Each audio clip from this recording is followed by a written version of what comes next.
कुछ कहानियां समय के साथ मर जाती हैं, लेकिन कुछ कहानियां कभी मरती ही नहीं। 1820 का टेनेसी, हरी भरी घाटियां, बहती रेड नदी और एक शांत परिवार। पर उस शांति के पीछे छिपा था ऐसा डर जो न दिखता था, न समझ आता था, बस महसूस होता था। दरवाजे बिना कारण खुलने लगे, फर्श पर चलने की आवाजें आने लगीं, और फिर वह आवाज जो हवा में फुसफुसाती थी, मैं तुम्हें मारने आई हूं। ये कोई साधारण भूत नहीं था, ये थी बेल विच, एक चेतन आत्मा जो सोचती थी, बोलती थी और शिकार चुनती थी। उसे परवाह नहीं थी आपकी उम्र, रिश्ते या प्रार्थनाओं की। अगर आपने उसे नाराज किया तो वह आपके सपनों से निकलकर हकीकत में आ जाती थी। एक पिता की रहस्यमयी मौत, एक बेटी का टूटा रिश्ता, एक आत्मा जो खुद को केट कहती थी और जो वादा करती थी कि वह फिर लौटेगी। क्या आप तैयार हैं उस रहस्य में उतरने के लिए जहां सच्चाई और कल्पना की लकीर धुंधली पड़ जाती है? क्योंकि कुछ आत्माएं सिर्फ डराने नहीं आती, वो कुछ अधूरा पूरा करने आती हैं। सन 1804 में जॉन बेल नामक एक मेहनती किसान ने अपनी पत्नी लूसी बेल और अपने बच्चों के साथ नॉर्थ कैरोलिना से अमेरिका के टेनेसी राज्य के एक छोटे से कस्बे एडम्स में बसने का निर्णय लिया। जॉन बेल ने यहाँ एक बहुत बड़ा फार्म खरीदा, लगभग 320 एकड़ की भूमि, जो हरी भरी घाटियों, जंगलों और रेड नदी के पास स्थित थी। इस जगह को देखकर जॉन को लगा कि उनका परिवार अब एक शांत और स्थायी जीवन बिता सकेगा। उन्होंने खेती शुरू की, पशुपालन किया और आसपास के लोगों से मेलजोल बनाया। कुछ साल तक सब कुछ सामान्य और खुशहाल रहा। जॉन बेल का परिवार धार्मिक था, मेहनती था और समुदाय में अच्छी प्रतिष्ठा रखता था। उनके बच्चे शिक्षा में अच्छे थे, विशेषकर उनकी बेटी बेटसी बेल। पर जैसे जैसे साल बीतते गए, फार्म के आसपास कुछ अजीब घटनाएं होने लगीं, जिन्होंने बेल परिवार की जिंदगी को हमेशा के लिए बदल दिया। 1817 की एक गर्मियों की शाम थी। जॉन बेल अपने खेतों में घूम रहे थे जब उन्होंने अचानक एक अजीब सा प्राणी देखा। वह किसी काले कुत्ते की तरह था, लेकिन उसके सिर पर खरगोश जैसी लंबी सींग जैसी चीजें थीं।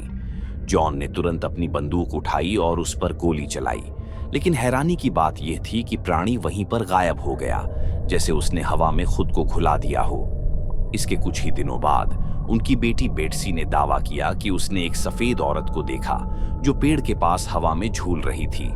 बेटे ने बताया कि उसने एक विशाल पक्षी को देखा जो सामान्य पक्षियों से 4 गुना बड़ा था। ये सभी अनुभव विचित्र थे, लेकिन परिवार ने इसे मन का वहम मानकर नजरअंदाज कर दिया।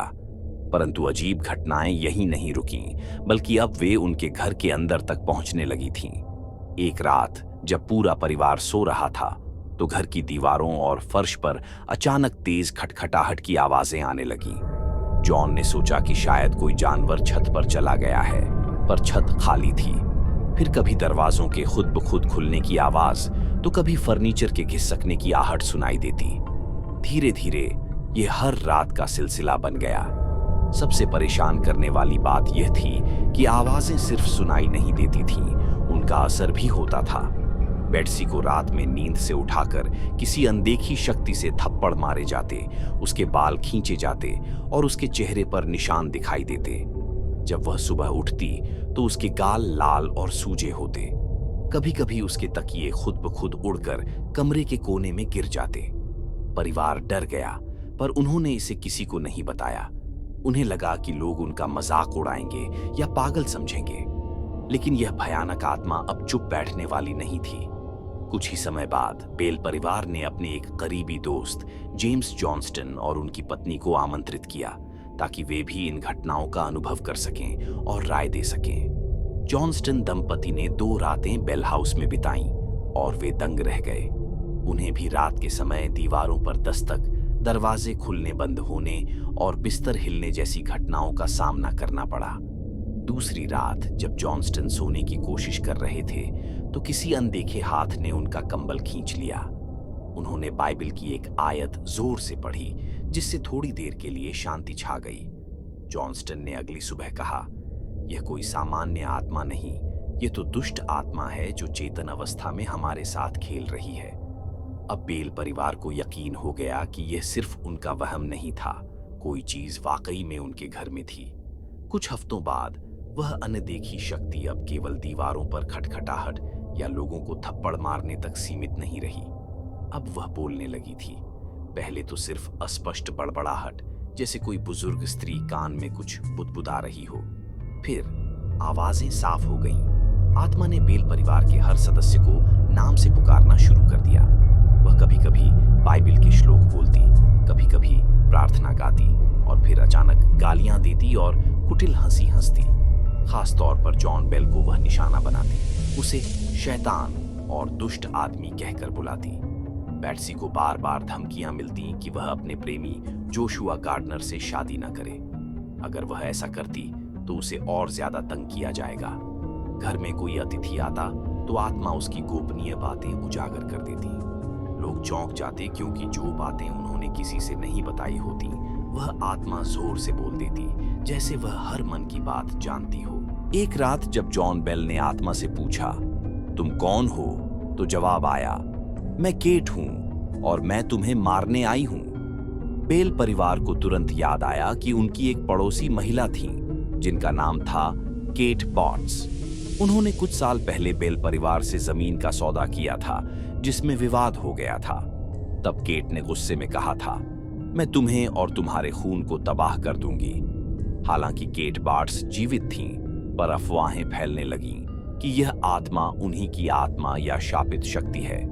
अब यह आत्मा अपने लिए केट नाम का प्रयोग करने लगी और लोग इसे बेल विच कहने लगे, यानी बेल परिवार की चुड़ैल। वह आत्मा किसी एक स्थान या समय पर नहीं रुकती थी। वह आसपास के घरों में भी जाकर लोगों को डराती, उनकी कमजोरियों पर हमला करती और फिर बेल परिवार में लौट आती, जैसे वह एक ज्ञानी बहुस्थिति आत्मा हो। बेल विच की कहानी अब टेनेसी राज्य से निकलकर पूरे अमेरिका में फैल गई थी। इसकी खबरें इतनी ज्यादा फैल गईं कि एंड्रू जैक्सन, जो बाद में अमेरिका के राष्ट्रपति बने, ने खुद इस मामले की जांच करने का निर्णय लिया। कहा जाता है कि 1819 में वे अपने सिपाहियों और साथियों के साथ बेल फार्म पहुंचे। जैसे ही उनका घोड़ा फार्म के पास पहुंचा, उनकी गाड़ी एकदम से रुक गई। घोड़े हिनहिनाने लगे, पहिए जाम हो गए। किसी भी तरह से गाड़ी आगे नहीं बढ़ रही थी। तभी हवा में एक स्त्री जैसी आवाज गूंजी, ठीक है जनरल, आगे बढ़ो, लेकिन रात को मैं तुमसे मिलूंगी। गाड़ी फिर चल पड़ी। उस रात जैक्सन और उनके साथी फार्म हाउस में रुके और सबने आत्मा की उपस्थिति को महसूस किया। किसी सिपाही ने आत्मा को चुनौती दी, अगर तू है तो मुझे कुछ करके दिखा। अगले ही क्षण उसे अदृश्य हाथों ने बालों से पकड़कर कमरे से बाहर फेंक दिया। अगले दिन जैक्सन ने कहा, यह अनुभव तो ब्रिटिशों से लड़ने से भी ज्यादा भयानक था। कई इतिहासकार इस कहानी को सिर्फ लोक कथा मानते हैं, क्योंकि जैक्सन की डायरी में इसका कोई जिक्र नहीं मिलता। लेकिन यह किस्सा बेल विच की प्रसिद्धि का एक बड़ा हिस्सा है। बेल विच का सबसे बड़ा और डरावना प्रभाव था जॉन बेल की मौत। आत्मा ने बार बार कहा था, मैं उसे नहीं छोड़ूंगी, मैं उसे मारूंगी। 1819 के अंत तक जॉन बेल की हालत लगातार बिगड़ने लगी। उनके शरीर में कंपकंपी, चक्कर, गर्दन में जकड़न और बेहोशी के दौरे आने लगे। डॉक्टरों को कोई बीमारी समझ नहीं आई। वह धीरे धीरे कमजोर होते गए। एक सुबह जब जॉन बेल बिस्तर से नहीं उठे, बेट्सी ने उनके टेबल के पास एक काला शीशी जैसा कुछ देखा। वह उसमें से कुछ बूंदें लेकर पालतू बिल्ली को पिलाई। बिल्ली तुरंत मर गई। तभी आत्मा जोर से हंसी और बोली, मैंने कल रात उसे वहीं दिया था, अब वो कभी नहीं उठेगा। 20 दिसंबर 1820 को जॉन बेल की मृत्यु हो गई। उनकी अंतिम यात्रा के दौरान भी आत्मा पूरे समय हंसती रही, गाने गाती रही और अंत में जब सब लोग चले गए तब वह चुप हुई। जॉन बेल की मौत के बाद आत्मा कुछ समय के लिए शांत हो गई, लेकिन बेटी बेट्सी बेल को अब भी वह अकेला नहीं छोड़ रही थी। बेट्सी उस समय जोशुआ गार्डनर नामक एक युवा से प्रेम करती थी और दोनों ने सगाई भी कर ली थी। पर आत्मा को यह रिश्ता बिल्कुल पसंद नहीं था। हर बार जब बेट्सी और जोशुआ एक दूसरे से मिलते, उन्हें तेज सिर दर्द, झुनझुनी और सांस लेने में तकलीफ होती।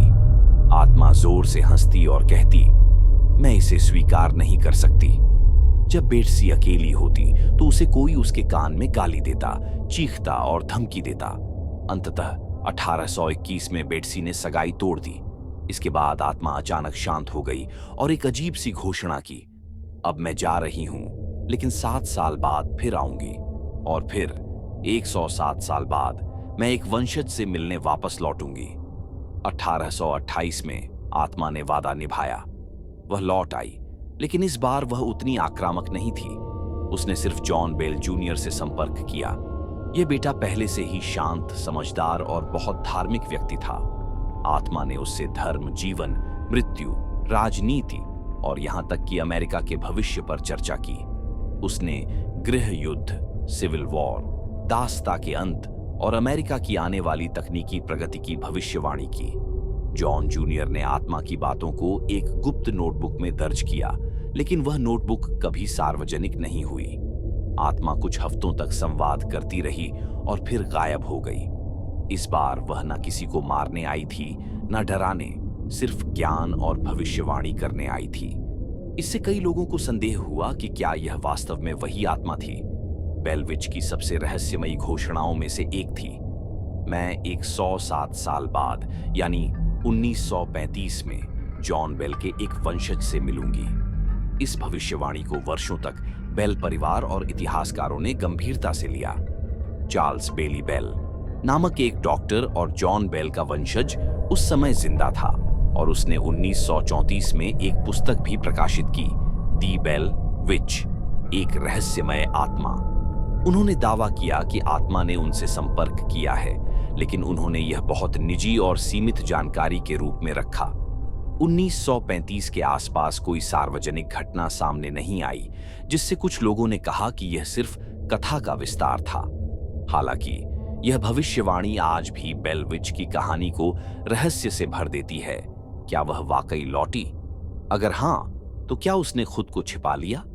टेनेसी के एडम्स कस्बे में आज भी बेलविच केव मौजूद है।